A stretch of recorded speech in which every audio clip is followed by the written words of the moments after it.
Hello viewers, welcome to Manjira's kitchen. నేను మీ మంజీరానండి. ఈరోజు నేను వీడియోలో కరకరలాడే హాట్ మిక్చర్ ఎలా ప్రిపేర్ చేసుకోవాలో చూపించబోతున్నానండి. ఈ మిక్చర్ మనకి నెల రోజుల పైనే నిల్వ ఉంటుంది. ఒక్కసారి చేసి పెట్టుకుంటే చాలా రోజుల పాటు ఈ మిక్చర్ నిల్వ ఉంటుంది. చాలా టేస్ట్గా కూడా ఉంటుంది. మనం ఇందులో కారపూస, అలాగే పల్లీలు, కార్న్ఫ్లేక్స్ అన్నీ వేసుకుంటున్నాం కదండి. చాలా చాలా టేస్ట్గా ఉంటుంది. ఈ మిక్చర్ ప్రిపరేషన్లో ముందు మనం కొమ్ములు ప్రిపేర్ చేసుకుందామండి. దీనికోసం నేను 1 కప్పు శనగపిండి తీసుకున్నాను. ఈ శనగపిండిలో ఒక 2 టేబుల్ స్పూన్స్ నేను బియ్యం పిండి కూడా వేస్తున్నాను. ఇవి బాగా క్రిస్పీగా రావటం కోసం అని చెప్పేసి. ఇందులోనే కొద్దిగా మనము 1/2 స్పూను సాల్టు, అలాగే కొంచెం కారం కోసం 1/2 స్పూను కారం కూడా వేస్తున్నాను, రెడ్ చిల్లీ పౌడరు. ఇవన్నీ వేసుకున్న తర్వాత ఒకసారి బాగా అంతా కలుపుకొని మనం స్పూన్ తోటి, ఆ తర్వాత ఇందులో సరిపడా వాటరు, నేను మామూలు వాటరే పోస్తున్నానండి. ఇది మనం ఓన్లీ శనగపిండి ఎక్కువ వేస్తున్నాం కనుక మంచి క్రిస్పీగా వచ్చేస్తాయి. ఇంకా వేడి వాటరు అలా ఏమీ వేయాల్సిన అవసరం ఉండదు. ఇలా ఒక్కసారి ఉండలు లేకుండా మొత్తం చేతితోటి బాగా కలుపుకున్న తర్వాత దీనికి సరిపడా వాటరు కొంచెం కొంచెం పోసుకుంటూ మనము జంతికల పిండి కలుపుకుంటాం చూసారా, అలాగా ఆ కన్సిస్టెన్సీలో సరిపడా వాటర్ పోసుకొని కొంచెం గట్టిగానే కలుపుకోవాలండి ఈ పిండిని.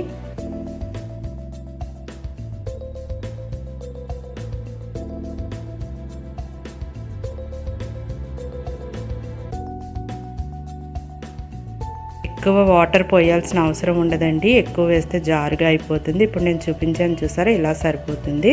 నేను ఇప్పుడు ఇలాగా మురుకుల గొట్టం తీసుకున్నానండి. ఇలాగా 3 హోల్స్ ఉన్నది తీసుకున్నాను. మీకు లేదు ఒకటే ఉన్న హోల్ ఉన్నదైనా తీసుకోవచ్చు, ఎలా అయినా సరే తీసుకోవచ్చు. నేను ఒకసారి కొంచెం లోపలంతా తడి చేస్తున్నాను. ఇలా అయితే మనకి పిండి సాఫ్ట్గా స్మూత్గా వచ్చేస్తుంది మనకు ఆయిల్లో పిండుకున్నప్పుడు. ఇలా ఈ పిండి అంతా కూడా ఇందులోనూ స్టఫ్ చేసుకోవాలి. మనం ముందే కలిపి పెట్టుకున్నాం కదా శనగపిండి.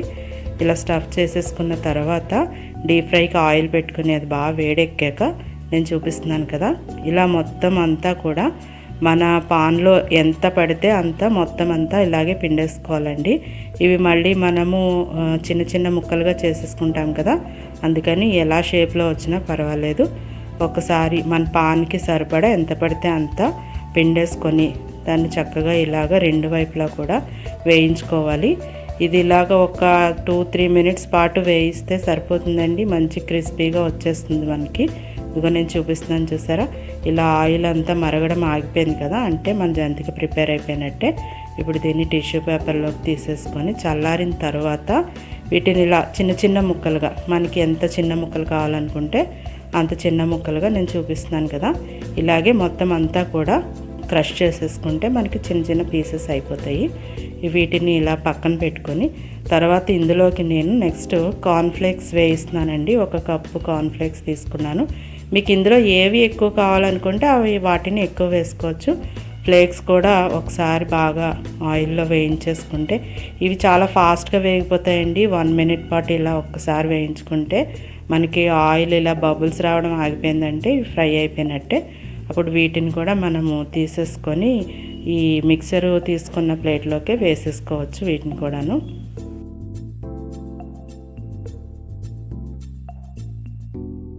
ఫ్లేక్స్ అన్నీ వేయించేసుకున్నాం కదండి. ఇప్పుడు నేను పల్లీలు వేయిస్తున్నాను. అదే ఆయిల్లో మనకి ఎన్ని పల్లీలు కావాలనుకుంటే అన్ని పల్లీలు వేయించుకొని ఇవి కూడా కొద్దిగా కలర్ చేంజ్ అయ్యే వరకు ఈ పల్లీలు మాత్రం లో ఫ్లేమ్లో పెట్టుకునే వేయించుకోవాలండి.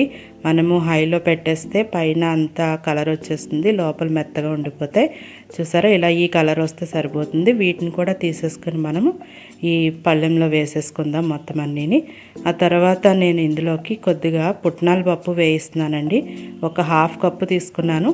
ఇలా పుట్నాల పప్పు తొందరగా వేగిపోతుంది. మనం ఇలా ఒక 1 మినిట్ పాటు వేయించేసుకొని తీసేసుకుంటే సరిపోతుంది. దీన్ని కూడా మన మిక్చర్లో వేసేసుకుందాం.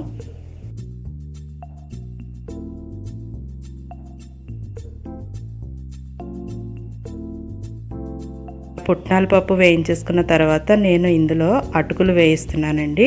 ఈ అటుకులు కూడా నేను ఒక హాఫ్ కప్ తీసుకున్నాను. మీకు క్వాంటిటీ ఎంత కావాలంటే అంత తీసుకోవచ్చు. ఇలా మనము వేయించేసుకొని ఒకసారి, ఇవి కూడా చాలా ఫాస్ట్గా వేగిపోతాయి. ఈ అటుకుల్ని తడపక్కర్లేదండి, డైరెక్ట్గా వేయించేసుకోవచ్చు. ఇవి కూడా చాలా క్రిస్పీగా ఒక 1 మినిట్లోనే వేగిపోతాయి. వీటిని కూడా ఇలాగే బౌల్లో వేసేసుకొని మనం కొంచెం కరివేపాకును కూడా వేయించుకుందాము. ఈ కరివేపాకు కూడా కొంచెం చిటపట్లాడిన తర్వాత ఇదంతా మన మిక్చర్లో వేసేసుకుందాం. ఇలా మీరు ఇవనే కాదు, మీకు ఏం కావాలంటే అవి వేసుకోవచ్చు. నేను ఇందులో కొంచెం సాల్ట్ వేస్తున్నాను, ఒక 1/2 స్పూన్ వరకు వేసాను. అలాగే కారం కూడా 1 స్పూన్ వరకు కారం వేస్తున్నానండి. ఈ కారము సాల్ట్ వేసిన తర్వాత మొత్తం అన్నీ కూడా ఒకసారి బాగా కలుపుకోవాలి. మీరు ఇంకా కావాలనుకుంటే ఇందులో జీడిపప్పు కూడా వేయించుకొని వేసుకోవచ్చు.